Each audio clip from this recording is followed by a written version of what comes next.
Welcome to another week of Aussie Mac Zone. Yes, it is a nice, bright, sunny day up here on the Gold Coast. Snakes alive.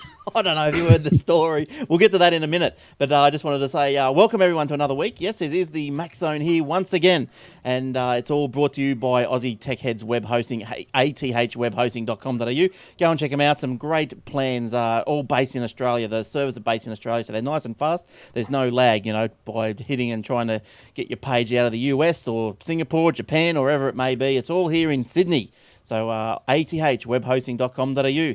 Now let's have a chat to Jace. He's joined us tonight. Hello, Jace. How are you going?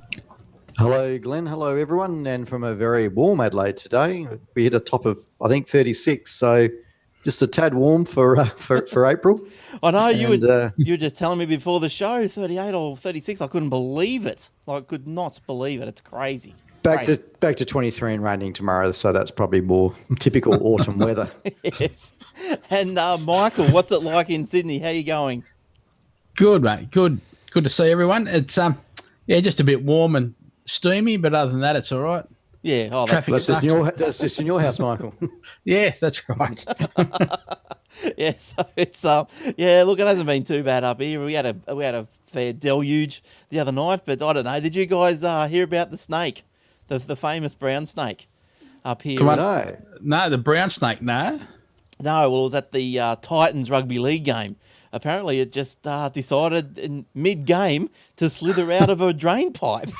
And so got everyone's attention, eh? Yeah, it did. It got everyone's attention, and it slithered straight back into the drain pipe.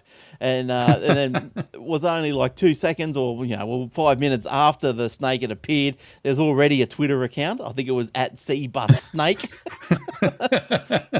And it doesn't take long. It doesn't take long. It reminded me of, I think there was one last year, wasn't it, about the snake in the New York Zoo or something that was released or escaped. And so anyway, the snake's been reporting on its habitat and its surroundings and its goals for the day. So it's been interesting to follow. But I think it's the C-bus snake, if you want to follow it. Let's see how long it lasts. All right. There's always something funny. People have too much time. Well, exactly. Yeah, I couldn't handle that snake if I saw that at the footy. I'd be out of that chair and run home. I'd be the fastest run home I'd ever had. All right. Well, look, while we're in a happy mood, it's Apple's 38th birthday. Did you know that? Last week we celebrated the OS X's birthday, and this week it's the big kahuna themselves, Apple Inc. They're Apple Inc. now, aren't they? They're not Apple Corp anymore. They're just Apple Inc., I think. Yeah, it used to be Apple Computer. Now just Apple. Just Apple, that's right. Founders Steve Jobs and Steve Wozniak created Apple Computer on the 1st of April 1976 in Cupertino, California.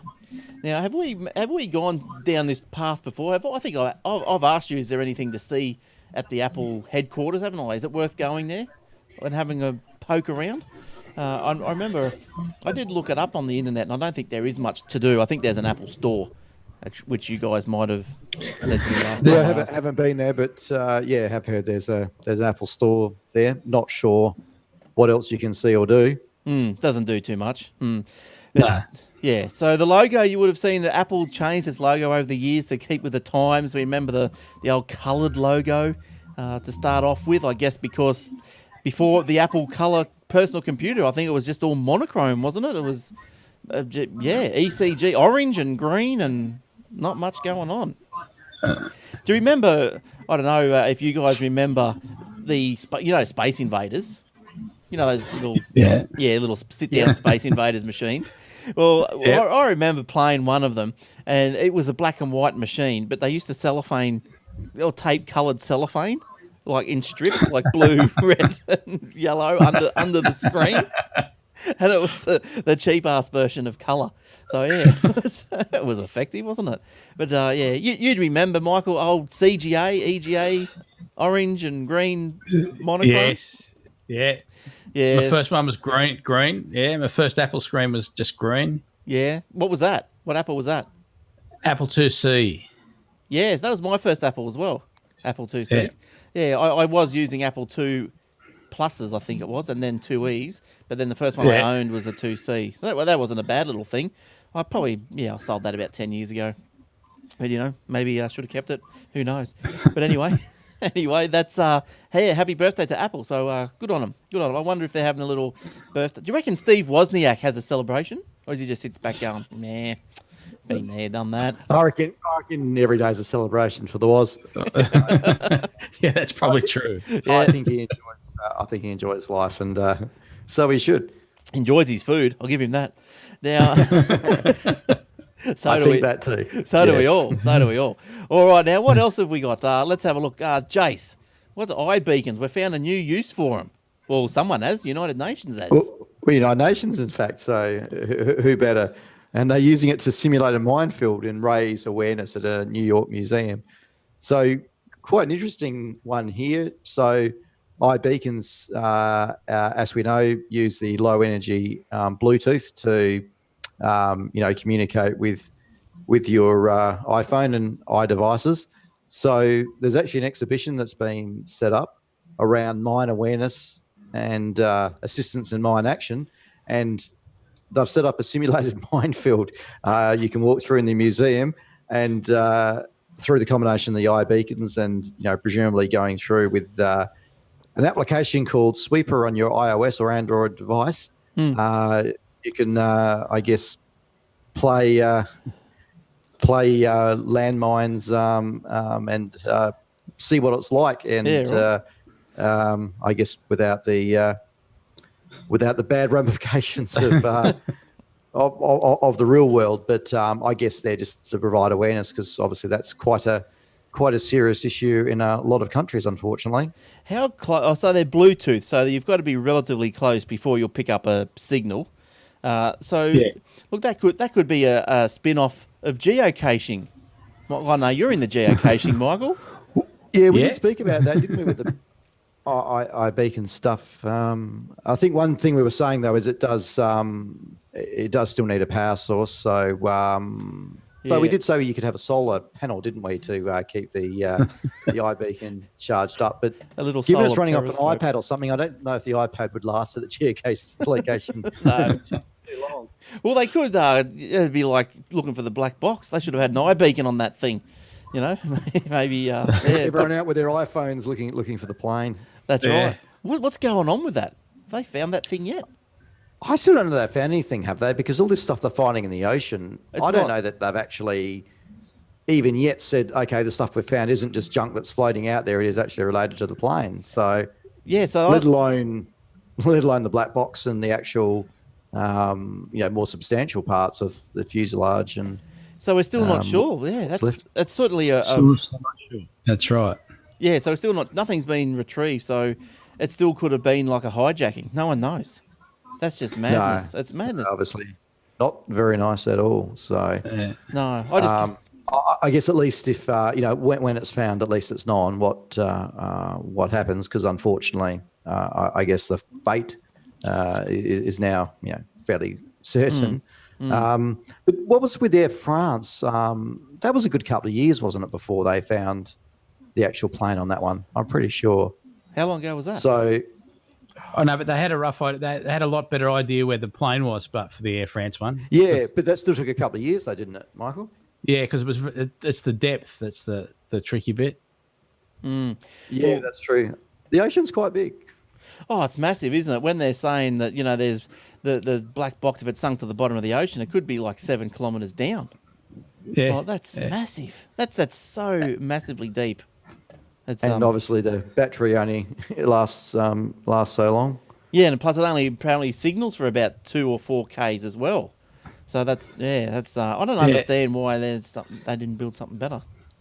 Well, there isn't anything better yet, but the way they found the new location for where they think the plane is I think it's there's part of in the altitude, there's a Doppler type radar zone that they keep measuring all the time. Right. And because and we're talking like a fraction of a signal. And because what they did, they measured where every other plane went and the effect that it was having on this particular zone that surrounds the Earth. Yeah. And then they said, well, there's this bit here that we don't know what it is. It must be the other plane, because they knew where every other plane was coming and going from, so they could measure its. Right. Yeah.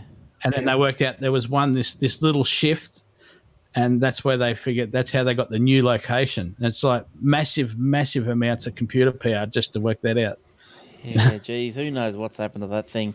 But I think, the fate of all on board is probably already known, though. All right. Yes, unfortunately. And for those of you interested, with Air France Flight 447, they, as Michael quite correctly said, they did know where the wreckage was, and they were recovering that within 5 days of the incident. It was actually the black boxes, because on the ocean floor weren't recovered until nearly 2 years later. So obviously this one's off, far worse, where the actual location isn't even known. Makes it very hard. It does. All right, so that's the first lot. And yes, welcome back. Now we're going to go to Michael. Michael's got a story. Now he's got a story about Dicker Data. What is Dicker Data, Michael? Yeah, so a little while back, Dicker Data acquired another company called Express Online and Express Data, who they're a distributor of products, and one of their products that they distribute is an Apple product. Right. But Dicker Data haven't been able to come to an agreement with Apple for taking it over, so there's one less Australian Apple distributor now. Right. Apparently, Apple required a $20 million bank guarantee to go ahead with the deal, and Dicker Data could not get the money together, and they weren't really interested, I don't think, because they feel that they work on a 4% margin, and that's not a viable deal for them. So I don't think they were trying very hard to get the guarantee either. No, well, what a bank guarantee? That's something like what they would have to stump up security and everything. Like that's correct. Yeah, to do that, and that 20 million. Having been through that for the same with Apple for the same reason. Mine wasn't 20 million, luckily, but look, I'm just going to still a lot of money. I'm just going to do a quick little calculation. But it's okay. They managed to do a partner deal with HP, so they'll be set. So I'm a bit confused about that part of the story, because Dicker Data were already HP and Microsoft partners. So I don't, and I know maybe they've done a new deal. New deal with for the. I don't quite understand that bit. I think it was just to make Apple look bad. I don't know, but I wonder if you had to have a stab. What do you? Well, you probably couldn't stab at it, really. I was going to ask, what do you reckon that the Dicker Data's net gain or net profit would have been out of an Apple deal? Like, would you hazard a guess? Would it be above? Well, they say 4%. So that would be on a $1,600 computer. That's so 40. Well, 1,600. That'd be 4%. That's hard on the spot, isn't it? 1,600. It'd be 160. So it'd be 80. And so it'd be about 80 cents. 80 cents they make from 70 bucks or something. That'd be about right. Yeah, something like that. Well, anyway, where I was getting at, long-winded, I know. Where I was getting at was if they would have put 20 million in the bank at 5%, well, then that'd be $1 million a year. So that's a lot of outlay and a lot of. Because I suppose if you stumped up 20 mil, I don't know, would you still get the interest on it, or does the bank just go? Well, it probably wouldn't have been cash. It probably would have been an asset. So it wouldn't have been, earning that anyway. But that's right. The bank would have been earning it, but not the. Yeah, well, that's right. Well, you'd be paying guarantee fees and goodness knows what. Yeah. So anyway, so what else do you know? What else Dicker Data does now that they've dumped Apple? And I would call it that they've dumped Apple, not the other way around. That's my call. Yeah, well, I would think so. Yeah. I think they're also distributors for Panasonic as well. I'll just try and have a look. Oh, yeah, it's fellow Dicker Data, David Dicker. That's the CEO, David Dicker. That's easy for you to say. David Dicker from Dicker Data has said, how can you hold a straight face going into a meeting? I'm David Dicker, and I am from Dicker Data. He said that partner deals with fellow giants in the IT world, HP, Microsoft. There we go. Has been negotiated. Yeah, they do Samsung, HP, Sony, Microsoft, TP-Link, Toshiba, Targus, Netgear, iMation, Linksys, Kingston, APC, Belkin. Yeah. Their own services group, Dicker Data Services Group. Yep. So what does Apple do now? There's someone else that does their stuff? Yeah, there's at least one other distributor that I'm aware of. It might be North Ride. It's not someone like... Yeah, just depending how much you buy, whether you deal with Apple directly or not. So it's only the little people that deal with like people like Express Online. We're only the smaller Apple resellers anyway. Yeah, right. Yeah, so anyway, well, there you go. So, 20 million bank guarantee. Wowzers. And if I can just have a little rant on this one as well. Oh, you may. Having been through a little sort of situation with the Apple thing. Rant away. Apple have started charging for support calls now. So if you ring Apple, as we discussed, all over the world, they're starting to charge for support calls. So basically, they've got rid of all the little guys that when Apple were doing it for nothing, they've got rid of nearly all the little guys, and now they're starting to charge for service because there isn't any choice. So I thought that was, isn't that come from restrictive trade and stuff? Well, I guess just as a thought. I don't need an answer from anyone. Well, I guess so, but I suppose, why is this? This is obviously a decided upon thing from the board, I would imagine, from the people in charge. Like, why charge? Well, maybe they've said, "Oh, well, we've got rid of enough people. Now we can start charging." Yeah, but I wonder how much they're going to make out of this. Like, why do you mean, so can you go to the Apple store and expect to be charged, or is this just over the phone? Or No, you can go to the Apple store and expect to be charged. Right, so you go and make an appointment for a Genius. And if it's out of warranty, they charge you. You can expect to be charged. Yeah. What would be, Michael, do you know the sort of average charge, hourly rate or anything like that? Like, No, they charge per incident, which we talked about. Was it $29, I think? Per incident in Australia. Okay, right. So either on the phone or in person, it'd be about the 25, 29. Yeah. Yeah, okay. Yeah, that's pretty dodgy. Don't they have enough money? So they were even doing repairs, like charge repairs charge you for the part and not charge you for the service. Right. Which they've changed that as well now. So they actually charge you, like if you go in there for an out of warranty repair, they charge you for the part and they charge you a labour fee. Not a lot. Not a lot by comparison, but it's still there. Yeah. It's still there, that it didn't used to be until they got rid of a lot of us. But do you think also that maybe they've thought, okay, well, we've got to charge, say, a nominal, would you call it a nominal fee? A nominal or a fee? Yeah. Would it be like to get rid of the riffraff? You know, sometimes like people just come in and just I don't know, just muck around, saying, "Oh, my thing's slow, doesn't work properly." Have a look at it. You know, just wasting time. Well, that might have been why. You would have got some of them, wouldn't you? Just some tyre kickers. One or two, but yeah. I don't know. But I wasn't making anywhere near the margin Apple are per unit. Even in Australia, they're quite only making $50 an iPad. Yeah, there's no way they could afford the store at $50 an iPad. No way. No way. Or the 20 staff that they have in there every day. They couldn't afford that on $50 an iPad. They do have a lot of staff, don't they? There's heaps of them. There's heaps of them. Did you ever have a blue shirt, Michael, when you were kicking around?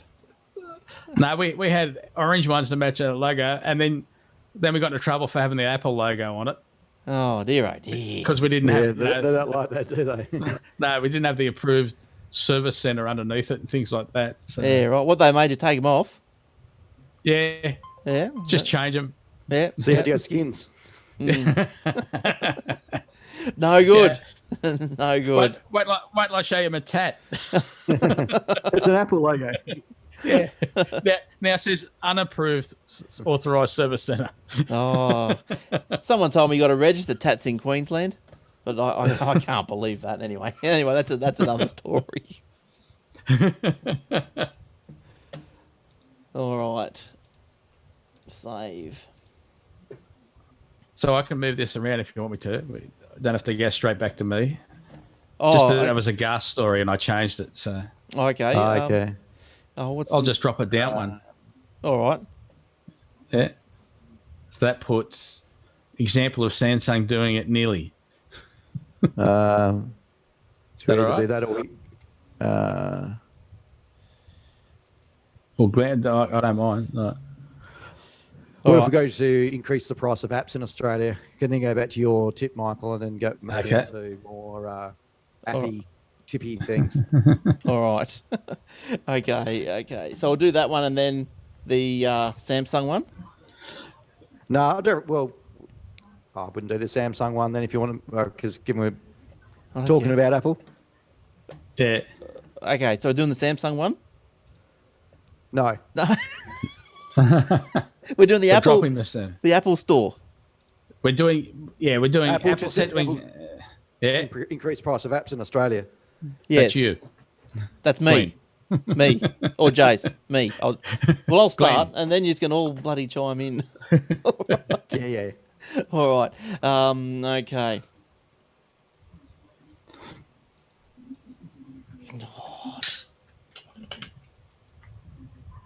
Now, here's something that I saw come through today. I'm not sure when this was actually broken or how long this has been in the pipeline for, but I suppose disappointing from my point of view and probably for everyone's point of view who likes to save money.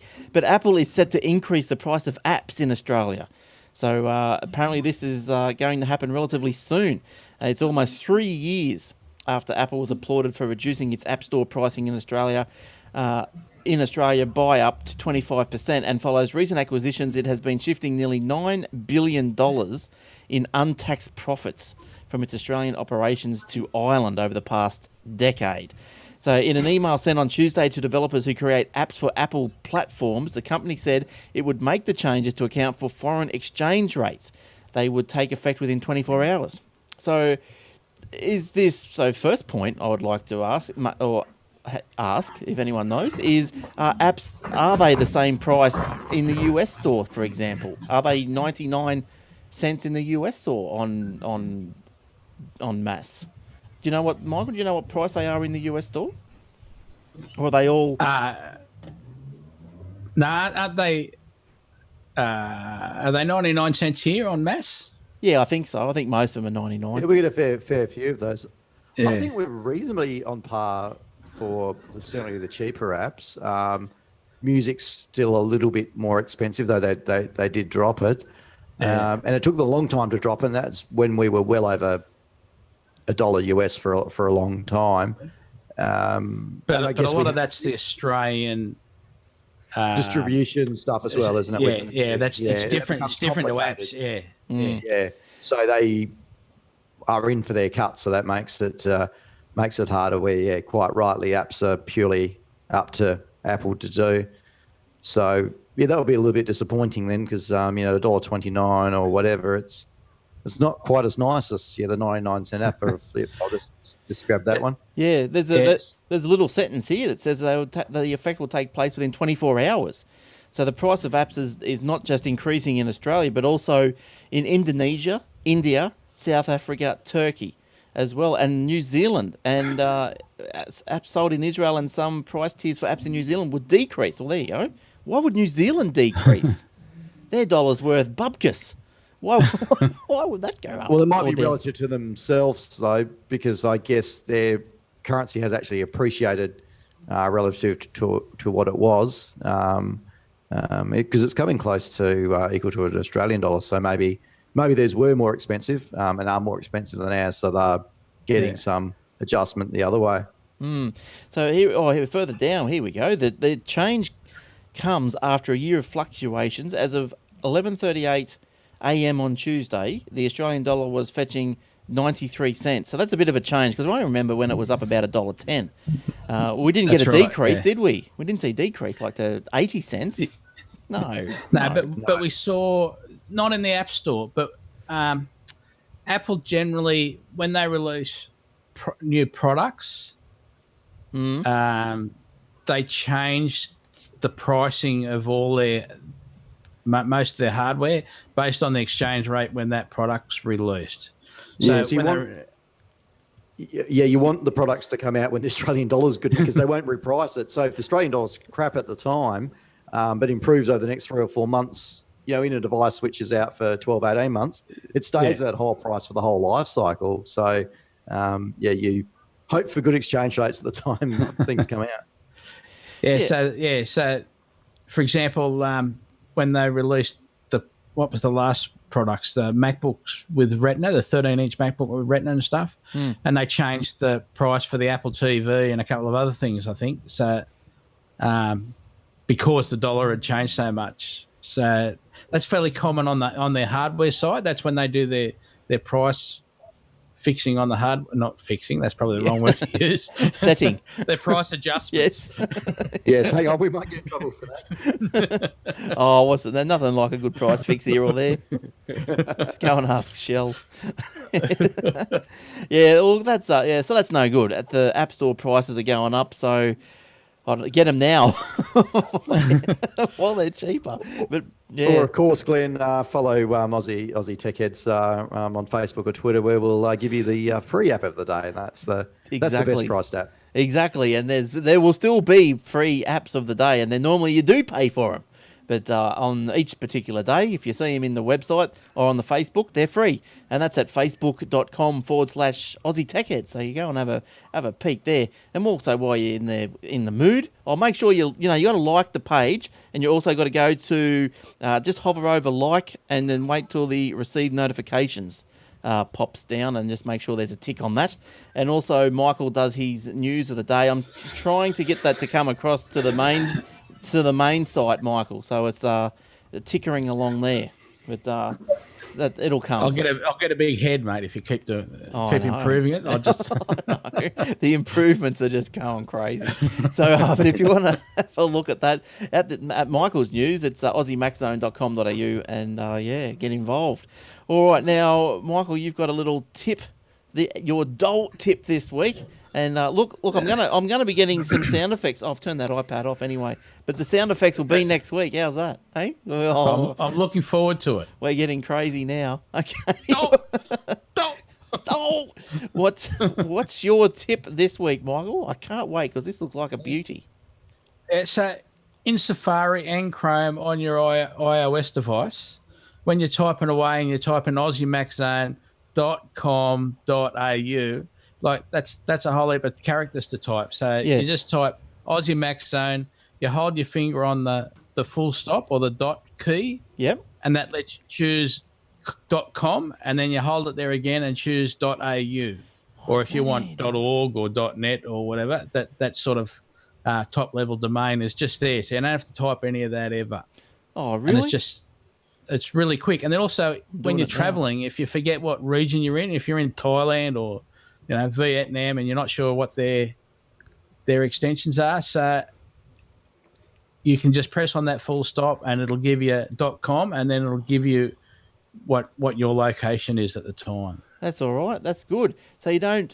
So you can't let the full stop go. You've got to slide. Once you get the bubble up, you've got to slide to the one that you want. Slide the one you want. Oh, how good's that? But it works. It's very easy to do. It's great. It is. I just did it live right then, live demo on my iPhone. That's great. So it would have been better. I think you can program your phone to do certain keys. Was that right? Like you can program it to produce certain text from a certain button push, repetitive text or something. So I'm thinking, why can't you just have it like .com.au? Because everyone's email address is .com.au. It'd be good if you just go bang and it'd be a .com.au. But I think Garth. Oh, where is Garth? Oh, I better tell everyone that Garth's not here. He hasn't been quiet. He's just not here. He's run out of charge. I know he's not an ever ready. He put the he put the I don't know, the Opus batteries in, and his thing has gone flat. So he's got a MacBook or something, and apparently it won't charge. So he's tried different power points. He's tried different positions. So he hasn't got another charger, so he can't try another charger. So that's where Garth is, if you're wondering, and I know you will be. So that's the story with him. But yeah, so that's good. I'm happy with that tip. And also, if you're ever thinking of something, you're sitting down, you've got nothing to do, why don't you go and check out the AussieTechRadio.com. There, you can use that button straight away, AussieTechRadio.com. And you can have wondrous shows. You can have all tech shows, 24/7, wall to wall, new shows every Friday, and just get a Shoutcast app going, or you can tune in app on your iPhone or your Android or wherever you may be. Well, I don't know why you'd be on one of those things, but on your iPhone for sure, and just listen to us. That's cool, isn't it? And listen to other shows. So all good. So make sure you do that. Where's this mouse? God, it doesn't. I've got to go across 3 screens, and then you lose it half the time. Yeah. All right, Mate, there's a thing. It used to be a thing to make the mouse pointer heaps bigger when you're doing this, so that you don't lose it on the screen. there probably is, but yeah, there probably is. But I've just got to get it. For some reason, sometimes it just gets stuck as well because I'm using. I don't know. Have you ever heard of Synergy? Yeah. So I'm using Synergy to go between two PC screens and then onto the Mac screen. So sometimes I've noticed I've got to say focus on a Chrome web browser before I can move off the PC. It doesn't like just being on the desktop focused. But anyway. Okay, we've done that one. So we'll come back and do some. Where was that? Are we doing that Samsung one, or has that been rejected? That's been rejected at Samsung. That's why it's covered up. It's gone. Is it gone? Oh, that's gone. Do you want to do your iPad question? I got some iPhone Has it really tips gone? Okay, hang I on. can run through. Oh, hang on. No, there's I've 3. covered it up. Is there 3 blank ones at the end? Yeah, they're Right. covered over. Yeah. Oh, why not just delete them? They're asleep. No, because then I've got to retype them when I go back next week. So I just Yeah. Oh, okay. I'm just lazy. That's just so you don't know that they're there. Bloody iCloud. Oh, it's too tricky for you. It is. It's crazy. All right, so we're going to do a tip then. Or my iPad question. Is that good enough? Yeah, we'll just go Do your reset. iPad question. All Do right. your iPad question and then we'll. Okay. You know, every week that we do the show, every week presents a new problem. My problem. I've got another one this week. I'm going to ask the doyens of the Apple universe, being Michael and Jason. Now, sometimes, look, I've updated my iPad, which went very well, thank you very much, to the 7.1. And all the apps, you know, some of them got their snappiness back. You know, some of them got their mojo back, which was really good. So I'm happy with that. But just of late, I'm noticing that it's got so much mojo, it doesn't want to go to sleep. It's just like it's on coke all day. So it just doesn't seem to go to sleep anymore. I've checked it out, you know, the general in the settings, and and keep it on for 15 minutes, then go back off to sleep, ready for me to come back, 2 hours later. But instead, I'm coming back 2 hours later, and batteries are flat. But anyway, what do you think, or maybe think? What is the problem, and possibly what can I do about it? Michael, you're on the screen. We'll hear from you first. What do you reckon?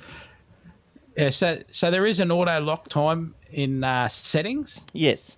So if that's been fiddled with, like if you've given it to the kids to play with, or that's generally what happens is you give your iPad to the kids to play with, right? And then they start or your phone, and they start playing with it and changing settings, and so they could turn that off, right? Yep. Without you knowing, you're going, oh, what's gone wrong, right? Or that'd be the first thing I'd try. Yep. My next one would be to just turn the device off by holding the top button in for 10 seconds, get the slide bar, shut the iPad down, turn it back on, and try that. Right. And then then I would be restoring it.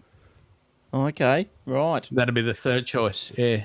Yeah, okay. Well, I've done one of those things. I'm just loading back up now, so I obviously won't be able to tell if it's going to work tonight because it's on a 15-minute delay, a 15-minute charge down. But you haven't got anything else, Jace, I could try, or that's about probably covered it. Yeah, I'd be going through that order as well. And really, as far as settings go, under settings, general and auto lock is where I'd be looking to see what that's set to. Now, well, another quick question is my wife's iPhone has been playing up of late. It's not getting SMSs, and she'll I don't know, turn it off or turn it on, or she'll go to an app or do something, and it must just jiggy it, and then all of a sudden, like the whole day's SMSs will just start coming through. So she's attached it to the computer, back into a MacBook. She's attached it to the MacBook because I thought it might have been, out from mothership for too long. Didn't like that, but so she's reattached, and that's still doing the same thing. So do you reckon we'll fix that? Maybe restore, or is that a bit of a bad problem? So you reckon like a wipe and restore, Chase? It could be something to do with good old iMessage potentially, and the settings there. And there was much discussion around this a few months ago when there was issues with Apple servers around iMessage, and Michael can probably tell me exactly where this is, but I seem to recall there's a setting that says that if iMessage is unavailable to send us SMS, like the normal carrier type one, potentially that could come into play, and it's a bit getting a bit confused. So maybe check the setting there, and if that's not set to send us SMS when iMessage isn't available, to maybe try toggling that one. Michael, you got any other ideas? No, I'd just be, again, like you say, go into settings and messages. That's where the because you've got send receipts, you've got send as an SMS if iMessage is unavailable, but there may be some reason why it's actually dropping in and out off the network, and that'll upset. Okay, well, I could have a look whether at that. it thinks it's available or not. So. Yeah, well, I could have a look at that. It's not the sending doesn't seem to be a problem. It's just the receiving. They'll all come in at once. So I'll have to get involved now. Like I was sitting on the sidelines, but problem persists. I have to get involved. So I'll get involved and I'll have a bit of a look.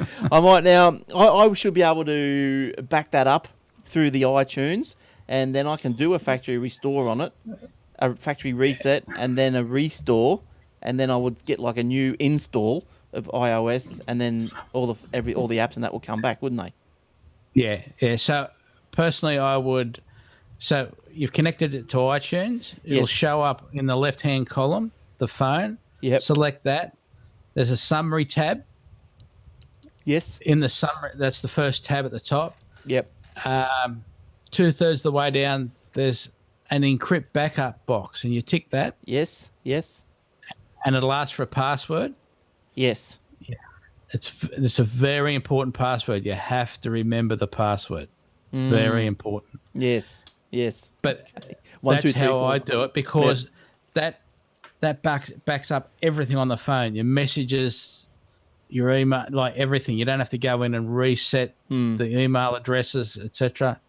Just backs up everything on the phone. Then you restore back to factory settings, and then you put in. You can either put in the apps that you want and not all of them, or you can restore from that backup.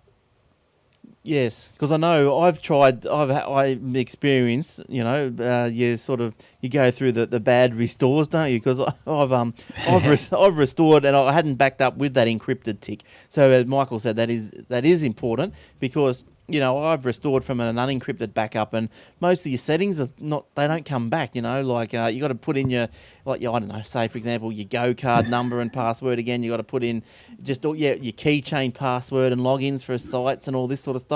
But the encrypted takes forever to get back to where you were. Yeah, it does. Yeah. Look, I don't think that I probably don't. I do the important things, but I just wait pretty much until I come across that app in me, or what information I need day to day, and then just put it in again and go, oh yeah, that's right. That stupid restore.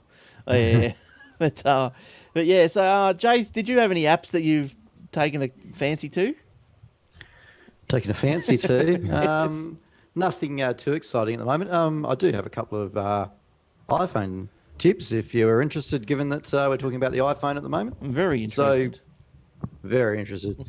So, got a little on photography. So, obviously, with iOS 7, we now all know that you can access the camera quickly from any screen by just swiping up from the bottom and tapping the camera icon. Yeah. And with the panorama shots, which are very, very useful when you're out and about. Did you also know that if you're not so keen on doing the left to right, as Apple says you should do, if you actually, where the arrow comes up, if you actually tap the arrow, it actually switches direction and you can go from right to left, just to mix things up a little bit. Right. And the other photography one I've got, sorry, Glenn? I went right. I just tried it. It works. That's great. Yeah, how about that one, huh? Yeah. And the other one is if you're into some action shots, out with the kids or sporting events, if you actually hold the camera button down now, rather than just pressing it to take a photo, it will turn to burst mode, and you can snap 10 photos a second. So that's quite interesting if you're sort of getting some good action shots that way. Now you can't do one other one I have. Yeah, yes, I just want to say you can't do a panorama vertical because I've just tried. I held it up here and tried to slide it down, and it doesn't work. It's got to. But you don't need to. You got to. Yeah. No, you don't need to. But I'm just trying it. Yeah, whizzing it around. Yes, Jace, what's your next one? The one other one I had that I only found the other day was there's some new views in Calendar, and the funkiest one I found is you can obviously change between the list, the day, the month as you play around. But if you turn the phone into landscape mode, you actually get a 5-day view, so like a view of the current week, which is quite nice just to sort of see what's coming up in the week. So I was quite chuffed to find that one because I wasn't aware that it snuck in there. Yeah. Look, there's so many good little apps around, and one of the and you'll get most of them. And where I get them from is the free ones that I put up every day. I use if you're in Queensland, I use the RACQ app today. I had a flat battery. I didn't even have to talk to anyone. I just punched in the app, and the car came in 10 minutes. It's just like magic. There's apps where you can write on your images. You can do all types of things, and most of these apps do come through free. You got to pay for them otherwise, but they do come through free at the facebook.com/Aussie Tech Heads, and they're very good. There's like data counters, so you can double check if your data's being used correctly. You're not going to go over your limit. There's what else have we got here? There's typo pick. There's pencil camera. There's heaps of them. I'm not sure what the one of today was. It might have been air scanner. Now I think what the air scanner was, I can't remember what that did. But look, once you get hooked on these free apps, you download them just willy nilly, and you got what have I got? I've got 12 pages of them on my phone. And just like everyone, you just go crazy with them, don't you? But you just collect them, and there's stacks of them. But yeah, it's all pretty good. It's all good. All right. Anything else, Michael? Did you have anything to say? No. No, just the traffic's crap in Sydney. I'm just trying to get over that for the day. But yes, that has been for a while. So you'd be affected by this east-west corridor thing that they keep on talking about? They're going to build your road about 20 years ago. Keep promising, yeah. Well, can't wait. I don't. It costs $400 to drive around Sydney now anyway. So it's not going to matter when we've all got hoverboards. So I don't know what they're worrying about. What's the matter? Yeah. So well, how do you get around? You drive, Michael. You got to go from Penrith to the city and stuff like that. Yeah, and it's it's after hours. Yeah. It's maybe because it's a fair way. It's maybe an hour. Yeah. But it took me. There was one stretch of road I was on today. Took me 3/4 of an hour to drive on that, and it was, like 20k, 6 or 7 miles, like nothing. Oh, jeez, it's so frustrating. Yeah. You just see the time ticking by. Yeah. And I get paid by the hour. So if I'm not, if I can't get to a job, I don't get paid. Like, Yeah. it's as simple as that. So you can't, I suppose you can't catch a train, can you? That'd be probably not right. But yeah, but that's just crazy. Like I know sometimes I drive around here and I think the traffic's bad, but yeah, then I'll go and drive in Sydney and I'll be a lot happier. You can't compare. You can't compare, my friend. No. I reckon there's an opportunity there, though. How many people on the train, especially during the morning commute and that, would have their iPads and iPhones and need tech support? I reckon if you're on the train there, you could offer a tech support service. There you go, Michael. You can use that one. Roll your sleeve up. Show them the tat. Support. Here's where it's at. Apple support. Sit at the train like this. And they'll come down to you in the droves, throwing iPads and iPhones at you. Hey, there's that guy that fixes Walk iPads. up and down going, pads. Phone. Pads, yeah. Samsung, throw it out the window. Then a little ice cream outfit and a hat. Oh, you'd love it. You'd love it. That's just for you. See, I've just created a new income stream for him, Jace. He's on fire. He's on fire. In the afternoon, I'll fix your iPad. You have a drink, mate. Here, have a beer on the way home on the train. You want me to call your girlfriend? I'll do that for you as well. It's a personalised service. Nothing but the best from Michael's train geek fixing services. All right, well, let's get out of here. It's the end of the show is upon us once again, so I hope you've enjoyed it, and we'll be back again next week. So thanks, Jace and Michael, for coming in once again. Always enjoy the banter and tips and app tricks and stuff. So good stuff. Thanks, Michael. Thank you. Have a great week, everybody. Yeah, thanks very much. And we'll see you next week too, Jace. No doubt. Absolutely fantastic. Yep, catch everyone next week. And we'll get in touch with Garth and make sure he's charged up for next week as well. Indeed. And don't forget, if you're listening in regional Australia, tune in to phasefm.com.au or Phase FM on 104.5 on your radio dial. And you can catch us on Phase FM on Sunday mornings at 10 a.m. Victorian time. Then thank goodness this daylight saving is finishing. It's finishing this week. So next week, that's what I should mention, is next week. So normally the show goes live 7:30 Queensland. So now it's going to be 7:30 everywhere down the East Coast. Jace is going to go back half an hour. So that'll be 7 o'clock here, and in Perth, it'll be 5:30. 5:30? Something like that. Yeah, that's right. And in up at Bucknell West, it might be 2:10. Who knows? All right. So until next week, find us if you can. It's goodbye from all of us. Let's see you later. Bye-bye.